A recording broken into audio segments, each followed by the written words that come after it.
سمندر اور ناریل کے پیڑوں سے بھرے یہ ساحل اس بات کے گواہ ہیں کہ ہندوستان میں اسلام کا پہلے پہل کس طرح استقبال ہوا تھا۔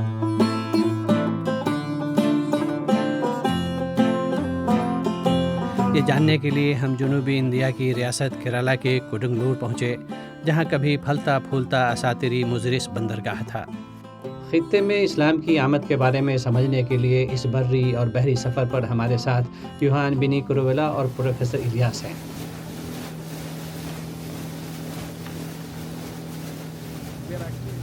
ہم در حقیقت دریائے پریار کے بیچوں بیچ ہیں۔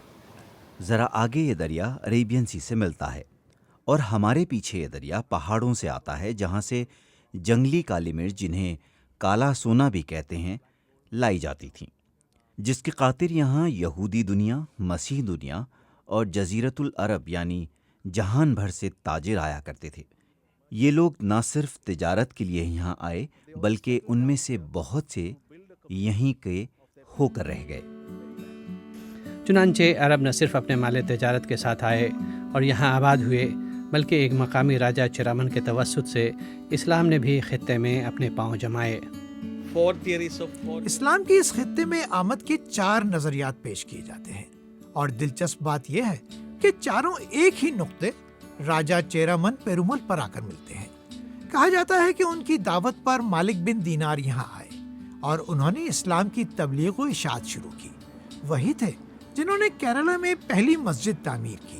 خواہ اس کی تعمیر کے سال الگ الگ بیان کیے جائیں، لیکن عام خیال یہ ہے کہ انہوں نے ہی یہ مسجد تعمیر کی تھی۔ اور یہ وہی مسجد ہے جس کا ابھی پروفیسر الیاس نے ذکر کیا ہے۔ کہا جاتا ہے کہ چیرامن نے جب یہاں سے معجزہ شق القمر کا مشاہدہ کیا تو انہوں نے عرب تاجروں سے اس کا ذکر کیا۔ پیغمبر حضرت محمد کی بعثت اور معجزے کی تفصیل جاننے کے بعد راجہ نے عرب کا رخ کیا، جہاں مالک بن دینار سے ان کی ملاقات ہوئی۔ مسجد کے امام نے بتایا کہ چیرامن وطن تو واپس نہ آ سکے، لیکن انہوں نے مالک بن دینار کو اسلام کی تبلیغ و اشاعت کی خاطر یہاں کے لیے روانہ کیا۔ مالک بن دینار رحمۃ اللہ علیہ کا ساتھ اسی جگہ پر کڈنگلور میں آ گیا اور 10 مسجدیں بنا گئی۔ اس میں پہلی مسجد ہے۔ اسلام کا آغاز انڈیا میں جیسے ہوا ایسے ہوا ہے۔ لیکن بعض ماہرین کا کہنا ہے کہ ان روایتوں کی صداقت کو جاننے کے شواہد بہت کم ہیں۔ دیکھیے، اس کے بارے میں ایک تو یہ ہے کہ بہت کم اس کے سورسز بہت کم ہیں۔ ہمارے جو یہ مرچنٹس آتے تھے انہوں نے کوئی ایسی ڈائریز نہیں چھوڑی، بہت کم مواد ملتا ہے۔ جو مسجدیں بنائی انہوں نے یا جو آبادیاں کی وہاں پر، اس پہ کتبات نہیں ہیں۔ اور تیسری چیز یہ ہے کہ پرتگالیوں نے آ کے ایسا ظلم کیا ہے کہ ساری عمارتیں انہوں نے ڈھائی ہیں، مساجد ڈھائے ہیں انہوں نے، تو وہ آثار تباہ ہو گئے ہیں۔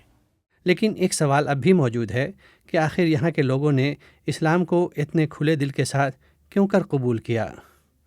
اسلام پورے کیرالہ میں خاص طور پر سماجی برابری کے پیغام کی وجہ سے پھیلا۔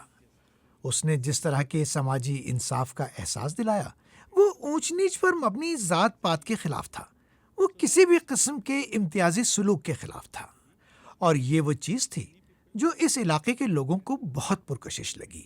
تو جب وہاں جہاز آتے تھے، کوئی بڑے جہاز آتے تھے عربوں کے، تو ان کو مقامی لوگوں سے شادیاں کرنی ہوتی تھیں، تو باقاعدہ قاضی جاتے تھے کوسٹ پر، وہاں پر باقاعدہ نکاح نامے تیار ہوتے تھے، اور جو ان کی نسلیں ہوتی تھیں ان کو باقاعدہ ریکگنیشن ملتا تھا۔ اگر اس علاقے نے عربوں کو کالی مرچ جیسے مسالے دیے تو عربوں نے اسلام کے علاوہ ہندوستان کو مزید کچھ ایسی چیزیں دی جس کی جھلک کھانوں اور لباس میں آج بھی نظر آتی ہیں۔ عرب بنیادی طور پر تو یہاں مسالوں کی تجارت کے لیے آئے تھے، خاص طور پر کالی مرچ کی تجارت کے لیے۔ ہم نے ان سے بہت کچھ سیکھا، مثال کے طور پر کیلکولیشن یا پھر ناپ تول کا طریقہ جو ہم آج بھی استعمال کرتے ہیں۔ یہ عربوں کی ہی دین ہے۔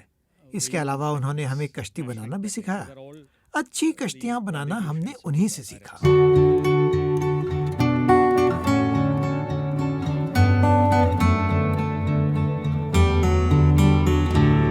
یہ وہ جگہ ہے جسے شاید عربوں نے پہلے پہل دیکھا ہوگا، اور یہ وہ جگہ ہے جہاں 7ویں صدی میں اسلام کی آمد ہوئی۔ وقت بدل گئے، حالات بدل گئے، زمانے بدل گئے لیکن یہاں پھر بھی ایک کشش ہے اور وہی کشش لوگوں کو یہاں کھینچ کر لاتی ہے.